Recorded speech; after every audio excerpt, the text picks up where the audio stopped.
ఉత్సాహంగా ఉల్లాసంగా చదువు సాగాలి, గొప్ప గొప్ప ఉద్యోగాలు సాధించాలి.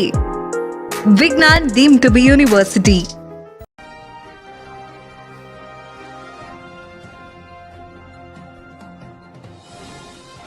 Breaking news. విజయవాడలో కలకలం రేపిన జంట హత్యల్లో పోలీసులు దర్యాప్తు ముమ్మరం చేశారు.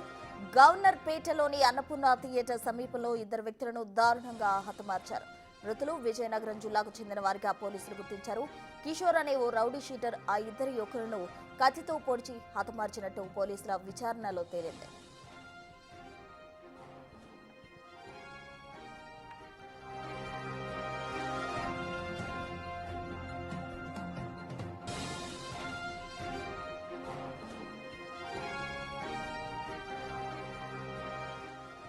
విజయవాడలో కలకలం సృష్టించిన జంట హత్యల్లో పోలీసులు దర్యాప్తు ముమ్మరం చేశారు. గవర్నర్పేటలో ఉన్న అన్నపూర్ణ థియేటర్ సమీపంలో ఇద్దరు వ్యక్తులను దారుణంగా హతమార్చారు దుండగులు. మృతులు విజయనగరం జిల్లాకు చెందిన వారిగా పోలీసులు గుర్తించడం జరిగింది.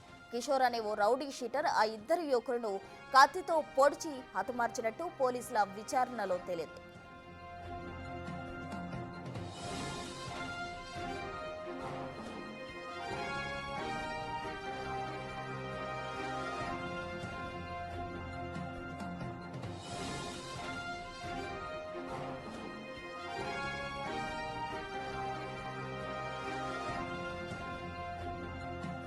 విజయవాడలో జంట హత్యలో పోలీసులు దర్యాప్తు ముమ్మరం చేశారు.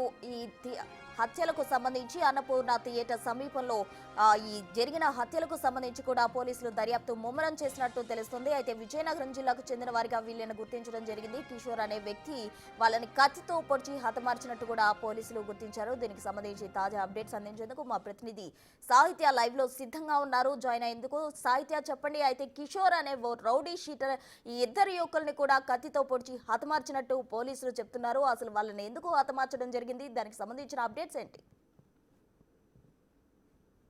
ఇప్పుడు నేను విజయవాడలో సంచలనం రేపినటువంటి డబుల్ మర్డర్ కి సంబంధించి కూడా పూర్తి డీటెయిల్స్ అయితే కనుక పోలీసులు ఇప్పటికీ వెల్లడించినప్పటికీ కూడా అక్కడ ఏదైతే వాళ్ళు క్యాటరింగ్ లో పనిచేస్తూ ఉంటారో ఆ క్యాటరింగ్ కి సంబంధించి కూడా ఇద్దరు కలిసి ఎవరైతే మరణించారో ఇప్పుడు వాళ్ళిద్దరూ కలిసి ఒక క్యాటరింగ్ కి వెళ్ళిన పరిస్థితి అయితే ఉంది. ఎవరైతే రౌడీ షీటర్ కిషోర్ ఉన్నాడో కిషోర్ కూడా వేరే క్యాటరింగ్ కి వెళ్ళి అక్కడ అతనికి కావాల్సినటువంటి కూలీని ఆల్రెడీ తెచ్చుకున్నప్పటికీ కూడా వీళ్ళిద్దరు ఎవరైతే వెంకట రాజు ఉన్నారో మరణించిన ఇద్దరు కూడా వెళ్ళి కూర్చుని అంటే తాము ఏదైతే నివసిస్తూ ఉంటారో ఆ రూమ్ లో వాళ్ళ ముగ్గురు కూడా కూర్చునే సమయంలో అయితే కనుక ఇటువైపు మేస్త్రి రాము అనే వ్యక్తిని కూడా అంటే నిన్న డీసీపీ సరిత కూడా అక్కడ మాట్లాడిన పరిస్థితి అయితే ఉంది. లైవ్ లో నిన్న మనం ఎక్స్క్లూజివ్ గా చూసాము.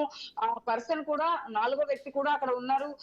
అక్కడ మర్డర్ జరుగుతున్నప్పుడు వాళ్ళు వాగ్వాదం చోటు చేసుకునే సమయంలో కూడా రాము అనే వ్యక్తి కూడా అక్కడ ఉన్నట్టుగా కూడా సమాచారం అంతా ఉంది. అయితే ఈ కిషోర్ మీద అనేక కేసులు అయితే గతంలో ఉన్న నేపథ్యంలో అయితే ఈ కిషోర్ కి ఇక్కడ ఆ క్యాటరింగ్ కి కూడా ఎటువంటి సంబంధం లేదు. రాము అనే వ్యక్తి వీళ్ళ ముగ్గురిని కూడా మానిటర్ చేస్తూ కూడా ఏ క్యాటరింగ్ కి పంపించాలి, ఏ పనికి పంపించాలి అని కూడా చూస్తూ ఉంటాడు. అయితే ఇదే పరిస్థితుల్లో వీళ్ళిద్దరూ కూడా వేరే దానికి వెళ్ళడం, వాళ్ళిద్దరికి డబ్బులు రావడం అంటే కూలీకి సంబంధించిన డబ్బులు 700 వచ్చిన పరిస్థితుల్లో ఇటు కిషోర్ అనే వ్యక్తికి కూడా డబ్బులు వచ్చాయి. డబ్బులు వచ్చిన తర్వాత వీళ్ళ ముగ్గురు కలిసి అక్కడ కూర్చుని మద్యం సేవించే సమయంలో అయితే వీళ్ళిద్దరికి రావాల్సిన డబ్బులు వీళ్ళు పంచుకుంటున్న నేపథ్యంలో ఇతను కూడా మధ్యలో చొరబడి వాళ్ళిద్దరితో మాట్లాడుతూ ఆ కిషోర్ అనే వ్యక్తి ఎవరైతే రౌడీ షీటర్ మర్డర్ చేశారని చెప్పేసి ఆరోపణలు వినపడుతున్నాయో ఆ పర్సన్ పర్టికులర్ గా వీళ్ళిద్దరితో వాగ్వాదానికి దిగడం కానీ, వాళ్ళిద్దరితో గొడవ పడడం కానీ, ఒకళ్ళొకళ్ళు కొట్టుకోవడం కానీ ఆ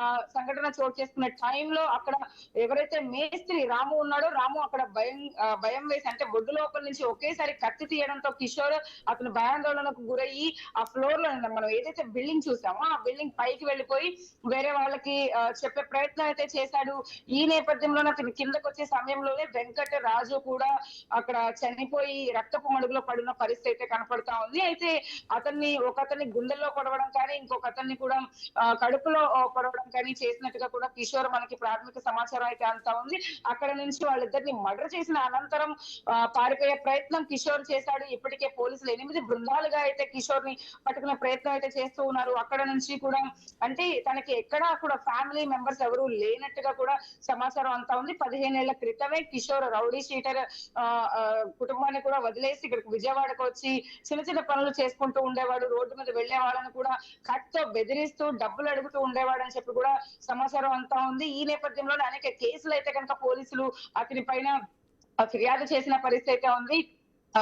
ఆ కేసుల నేపథ్యంలో కూడా ఇప్పుడు ఈ డబుల్ మర్డర్ అయితే గనక సంచలనంగా మారిందని చెప్పొచ్చు. మర్డర్ చేసి ఎక్కడికి పారిపోయాడు, ఎక్కడైనా తలదాచుకున్నాడు. ఎప్పుడైనా కానీ అతను ఫుట్పాత్ మీద లేకపోతే ఎక్కడ రోడ్ల మీద తిరిగే పర్సన్ గా అయితే కనుక మనకి సమాచారం అంతా ఉంది. ఎందుకంటే తనకు ఒక నివాసం అంటూ కూడా లేదు అంటూ కూడా పోలీసులు చెప్తున్న పరిస్థితి అయితే ఉంది. ఇటు వెంకట్ రాజు ఇద్దరిని మర్డర్ చేసిన తర్వాత అతను అక్కడే ఎక్కడో దాక్కుని పారిపోయి ఉంటాడు అని చెప్పి కూడా పోలీసులు అనుమానం వ్యక్తం చేస్తూ ఉన్నారు. కాబట్టి ఖచ్చితంగా కిషోర్ ఆచూకీ కోసం అయితే 8 బృందాలుగా అయితే కనుక ప్రస్తుతం గాలిస్తూ ఉన్నారని చెప్పొచ్చు. రైట్, సాహిత్య, థ్యాంక్ యూ.